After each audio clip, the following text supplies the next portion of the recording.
നമസ്കാരം. ഞാൻ doctor Sajana K. Doctor Sajana's homoeopathy, Kunnamkulam. ഇപ്പൊ മഴക്കാലാണല്ലോ. അപ്പൊ ഈ മഴക്കാലത്ത് പൊതുവെ ഞാൻ ക്ലിനിക്കില് ഒരുപാട് കേൾക്കുന്ന ഒരു കാര്യമാണ്. ആളുകൾ വന്നിട്ട് പറയും അവരുടെ മുട്ടുവേദന കൂടിയിട്ടിരിക്കുകയാണ്. അതുപോലെ തന്നെ രാവിലെ എഴുന്നേൽക്കുമ്പം അവർക്ക് സന്ധികളിലൊക്കെ ഭയങ്കര സ്റ്റിഫ്നെസ് അല്ലെങ്കിൽ മുറുക്കം അനുഭവപ്പെടുന്നുണ്ട്. എഴുന്നേറ്റിട്ട് കുറച്ച് സമയം കഴിഞ്ഞിട്ടേ ഒന്ന് നടക്കാനോ അല്ലെങ്കിൽ കഴുത്ത് നിവർത്താനോ കൈ നിവർത്താനോ ഒക്കെ പറ്റുന്നുള്ളൂ എന്ന് പറയും.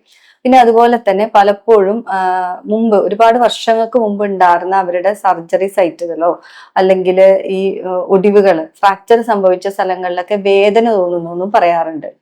ഇത് എന്തുകൊണ്ടാണ് ഇതിങ്ങനെ സംഭവിക്കുന്നതെന്ന് വെച്ചാൽ പലപ്പോഴും ആളുകൾ ഇങ്ങനെ ചോദിക്കും, ഇതുവരെ ഒരു കുഴപ്പം ഉണ്ടായിരുന്നില്ല, എന്ത് പറ്റിയെന്ന് അറിയില്ല എന്ന് പറയും.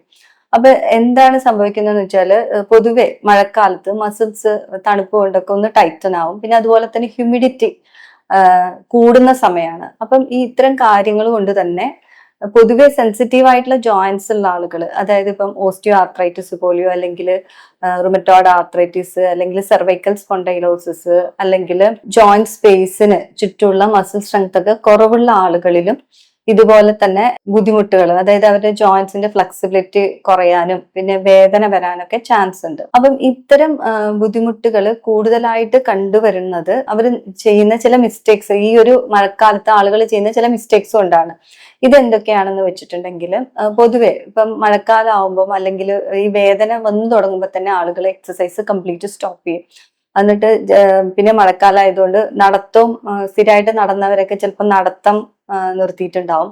അപ്പം ഒട്ടും മൂവ്മെന്റ്സ് ഇല്ലാതാവുമ്പോൾ വീണ്ടും സ്റ്റിഫ്നെസ് കൂടുകയും പിന്നീട് ഈ വേദന കൂടുതലായിട്ട് അനുഭവപ്പെടാനും തുടങ്ങും. പിന്നെ അതുപോലെ തന്നെയാണ് ഈ നനഞ്ഞ, ഇപ്പൊ മഴയത്തൊക്കെ പുറത്തു പോകുമ്പോൾ മേലൊക്കെ നനഞ്ഞിട്ടുണ്ടാവും. അപ്പൊ ആ നനഞ്ഞ വസ്ത്രങ്ങളൊക്കെ വെച്ച് മാറ്റാതെ അതുപോലെ തന്നെ ബാക്കി സമയത്തും കൂടി കണ്ടിന്യൂ ചെയ്യുന്നത്, പിന്നെ അതുപോലെ തണുത്ത തറയിൽ ഇരിക്കുന്നത്, കിടക്കുന്നത് ഒക്കെ ഇത്തരത്തിലുള്ള ബുദ്ധിമുട്ടുകൾ കൂടുതൽ കാരണമാക്കും. പിന്നെ വേറൊരു കാര്യം ചെയ്യണമെന്ന് വെച്ചാൽ വേദന വരുമ്പോൾ പെയിൻ കില്ലേഴ്സ് എടുക്കും.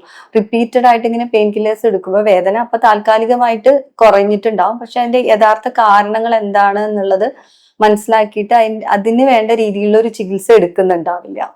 അപ്പം പക്ഷെ ചില പ്രിക്കോഷൻസ്, ചെറിയ ചെറിയ കാര്യങ്ങൾ ശ്രദ്ധിക്കുകയാണെങ്കിൽ നമുക്ക് ഈ മഴക്കാലം വലിയ ബുദ്ധിമുട്ടില്ലാതെ കൊണ്ടുപോകാൻ സാധിക്കും എന്നുള്ളതാണ്. അപ്പൊ അതെന്തൊക്കെയാന്ന് വെച്ചാൽ ഏറ്റവും പ്രധാനപ്പെട്ട ശ്രദ്ധിക്കേണ്ട കാര്യം എന്ന് പറഞ്ഞിട്ടുണ്ടെങ്കിൽ എക്സസൈസ് തന്നെയാണ്. അതായത് ഇപ്പൊ എക്സസൈസ് ചെയ്യാന്ന് പറയുമ്പോൾ ചെറിയ വേദന വരുമ്പോൾ തന്നെ കംപ്ലീറ്റ് റെസ്റ്റിലോട്ട് പോകരുത്. ചെറിയ രീതിയിലുള്ള സ്ട്രെച്ചിങ് എക്സസൈസുകളോ അല്ലെങ്കിൽ വാക്കിങ്ങോ ഒക്കെ ചെയ്യാവുന്നതാണ്. അതുപോലെ തന്നെ ഇപ്പം പല ആളുകളും ചിലപ്പം അവരുടെ ഒരു ജീവിതശൈലിയുടെ ഭാഗമായിട്ട് ഇന്ന് നടക്കുന്നവരുണ്ടാവാം, അല്ലെങ്കിൽ ഡോക്ടേഴ്സിന്റെ നിർദ്ദേശപ്രകാരം എക്സസൈസ് ഒക്കെ ചെയ്യുന്ന ആളുകൾ ഉണ്ടാവും. അവരൊന്നും ചെറിയ വേദന വരുമ്പോഴേക്കും ഈ എക്സസൈസ് നിർത്താതിരിക്കുക. പിന്നെ നല്ല വേദന ഉണ്ടെങ്കിൽ മാത്രം റെസ്റ്റ് എടുക്കുക. കംപ്ലീറ്റ് റെസ്റ്റിലോട്ട് പോകുന്നത് ഒഴിവാക്കുക. കാരണം അങ്ങനെ ചെയ്യുമ്പോൾ വീണ്ടും സ്റ്റിഫ്നെസ് കൂടുകയാണ് ഉണ്ടാവുക. പിന്നെ അതുപോലെ തന്നെയാണ് ഈ പുറത്ത് പോയി മഴയൊക്കെ നനഞ്ഞു വരുമ്പം നനഞ്ഞ ഡ്രസ്സൊക്കെ പെട്ടെന്ന് മാറ്റുക. ഈ തണുത്ത തറയിലും അതുപോലെ തന്നെ ഇരിക്കുക, കിടക്കുക തുടങ്ങിയിട്ടുള്ള കാര്യങ്ങൾ ഒഴിവാക്കുക. പിന്നെ വേറൊരു കാര്യം ചെയ്യേണ്ടത് എന്താന്ന് വെച്ചാല് ഈ പെയിൻ കില്ലേഴ്സ് കഴിച്ചുകൊണ്ടിരിക്കരുത്. ഒരാഴ്ചയൊക്കെ നോക്കി വേദന മാറുന്നില്ലെങ്കിൽ അതിനെ വേണ്ട രീതിയിൽ ഉള്ള ചികിത്സ കൊടുക്കാൻ വേണ്ടിയിട്ട് ഡോക്ടറെ കിട്ടാൻ, ചികിത്സയ്ക്ക് വേണ്ടി ഡോക്ടറിനെ സമീപിക്കുക എന്നുള്ളതാണ്. പിന്നെ ഈ ഒരു മഴക്കാലത്ത് ഇത്തരത്തില് സെൻസിറ്റീവ് ആയിട്ടുള്ള ജോയിന്റ്സ് ഉള്ള ആളുകൾക്കൊക്കെ ചെറിയ ചൂടുവെള്ളത്തിൽ കുളിക്കുന്നത് നല്ലതായിരിക്കും. അപ്പൊ ഇത്തരം കാര്യങ്ങളൊക്കെ ശ്രദ്ധിക്കുകയാണെങ്കിൽ നമുക്ക് ഈ മഴക്കാലത്ത് ഇത്തരത്തിലുള്ള ബുദ്ധിമുട്ടുകൾ കൂടുതലാവാതെ കൊണ്ടുപോകാൻ സാധിക്കുന്നതാണ്.